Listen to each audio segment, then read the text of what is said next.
आज हम पश्चात दर्शन के बुद्धिवाद संप्रदाय के लेबनीज के बारे में चर्चा करेंगे। सबसे पहले तो इनका जीवन वृत्त क्या था उसके बारे में जानकारी देते हैं। लेबनीज बुद्धिवादी परंपरा के सर्वश्रेष्ठ दार्शनिक हैं। इनका जन्म 21 जून 1645 में जर्मनी के लिप्जिंग नगर में हुआ था। इनके पिता लिप्जिंग विश्वविद्यालय में नैतिक दर्शन के प्रोफेसर थे। लेबनीज जब 6 वर्ष के थे तभी इनके पिता का देहांत हो गया। माँ ने, जो स्वयं एक प्रोफेसर की पुत्री थी, अपने पुत्र की शिक्षा दीक्षा का विशेष प्रबंध किया, किंतु माँ भी लेबनीज का बहुत दिनों तक साथ न दे सकी। पर वे निराश नहीं हुए। घर पर ही उन्होंने अपने पिता की लाइब्रेरी का खूब सदुपयोग किया और शीघ्र ही वे कई विषयों के पारंगत हो गए। 12 वर्ष की अवस्था तक वे ग्रीक, लैटिन, जर्मन, फ्रेंच इत्यादि कई भाषाओं का ज्ञान उन्होंने प्राप्त कर लिया था। 1663 से 1666 तक लेबनीज ने जेना नामक के स्थान पर न्यायशास्त्र का गंभीर अध्ययन किया। जेना में जब वे न्यायशास्त्र पढ़ रहे थे, उन्होंने विधि शिक्षा पर एक शोध निबंध लिखा, जिससे प्रभावित होकर मेज के प्रधान पादरी ने अपने राजनीतिक विभाग में काम करने के लिए इनकी नियुक्ति कर दी। इसी सिलसिले में 1672 में लेबनीज को फ्रांस के सम्राट लुई 14वें के पास धर्म विरोधी मिस्र पर आक्रमण करने की सलाह देने के लिए पेरिस भेजा गया। वे अपने दौत्य कार्य में सफल तो नहीं हुए, पर इस यात्रा के कारण उन्हें पेरिस में 4 वर्ष तक रहने का स्वर्ण अवसर प्राप्त होता है।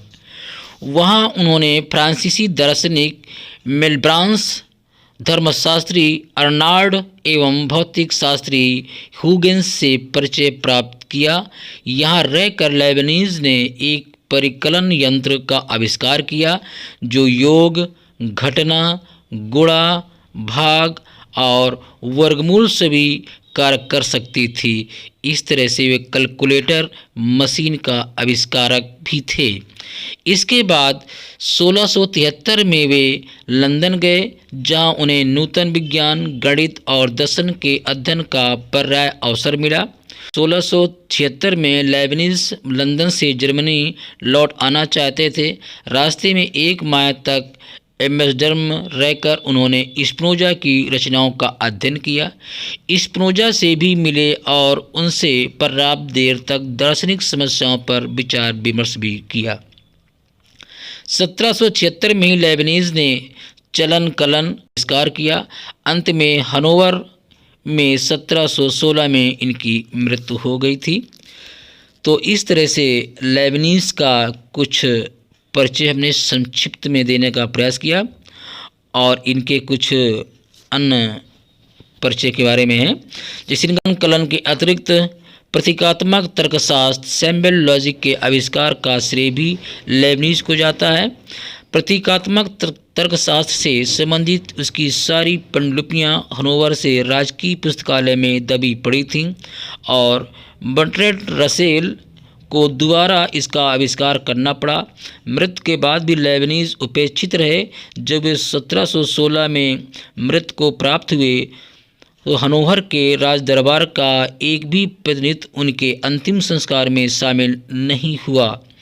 1716 के युग में लेबनीज के भले ही उपेक्षा की गई हो, पर 20वीं शताब्दी का युग लेबनीज की मौलिक रचनाओं एवं दर्शन, विज्ञान, गणित एवं प्रतीकात्मक तर्कशास्त्र संबंधी अनुसंधानों के लिए विशेष ऋणी है।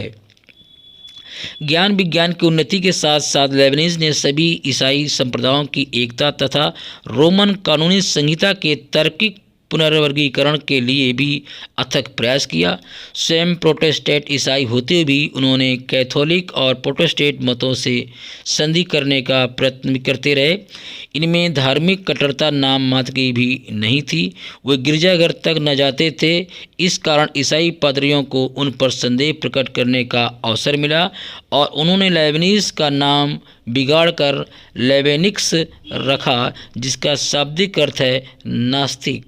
लेबनीज के धार्मिक लेखों से पता चलता है कि उनकी प्राकृतिक धर्म में जितनी श्रद्धा थी उतनी संप्रदायवादी धर्मों में नहीं।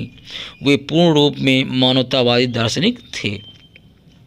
उनकी कुछ रचनाएं हैं, जैसे चित्रण शास्त्र है और प्रकृति और अनुग्रह के सिद्धांत अर्थात principle of natural and grace इनके सर्वाधिक महत्वपूर्ण ग्रंथ हैं।